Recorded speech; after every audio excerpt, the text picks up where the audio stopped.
When therefore the Lord knew how the Pharisees had heard that Jesus made and baptized more disciples than John, though Jesus himself did not baptize, but his disciples, he left Judea and departed again into Galilee. He needed to go through Samaria. And they came to the city called Sychar, a city of Samaria, which is called Sychar, near the portion of ground that Jacob gave to his son Joseph. Now Jacob's well was there, and Jesus therefore, being wearied with his journey, sat thus on the well. And it was about the 6th hour. And there came a woman of Samaria to draw water. Jesus said unto her, Give me to drink. For his disciples were gone away into the city to buy food.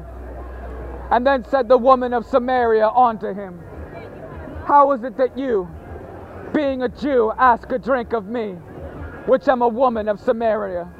For the Jews had no dealings with the Samaritans. And Jesus answered and said unto her, If you knew the gift of God, and who it is that says to you, Give me to drink, then you would have asked of him, and he would have given you living water. The woman said unto him, Sir, you have nothing to draw with, and the well is deep. From where do you have that living water? Are you greater than our father Jacob, which gave us this well, and drank of it himself, and his children, and his cattle? Jesus answered and said unto her, Whosoever drinks of this water shall thirst again, but whosoever shall drink of the water that I shall give him shall never thirst, but it shall become in him a well of water, springing up into everlasting life. The woman said unto him, Sir, give me of this water, that I thirst not, neither come here to draw. And Jesus said to her, Go and call your husband, and come here. The woman answered and said, I have no husband. Jesus said to her, You've spoken well, I have no husband. For you have had 5 husbands, and he whom you now have is not your husband. In that you said truly. The woman said unto him, Sir, I perceive that you are a prophet. Our fathers worshipped in this mountain, and you say that in Jerusalem is the place where men ought to worship.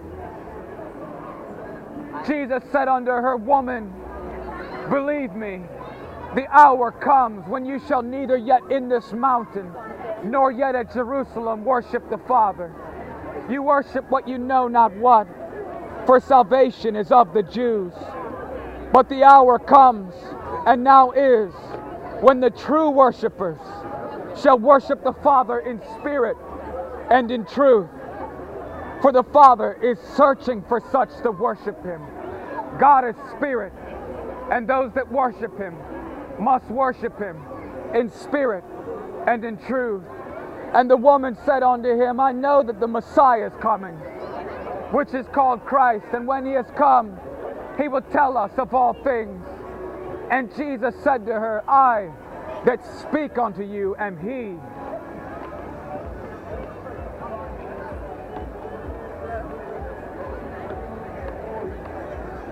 And upon this came his disciples and marveled that he talked with the woman. Yet no man said, What seekest thou? Or why do you talk with her? The woman then left her water pot and went her way into the city and said to the man, Come and see a man which told me all things that I've ever done. Is this not the Christ? And then they went out of the city and came to him. In the meanwhile his disciples prayed him, saying, Master, eat. But he said unto them, I have food to eat that you don't know of. Therefore his disciples said one to another, Has anyone brought him anything to eat? And Jesus said to them, My food is to do the will of him that sent me, and to finish his work. Do not yet say, There's yet 4 months, and then comes the harvest. Behold, I say unto you, Lift up your eyes, and look on the fields. They are white, ready to harvest.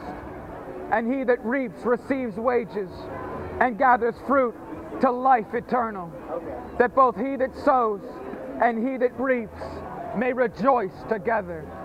And herein is that saying true, one sows and another reaps.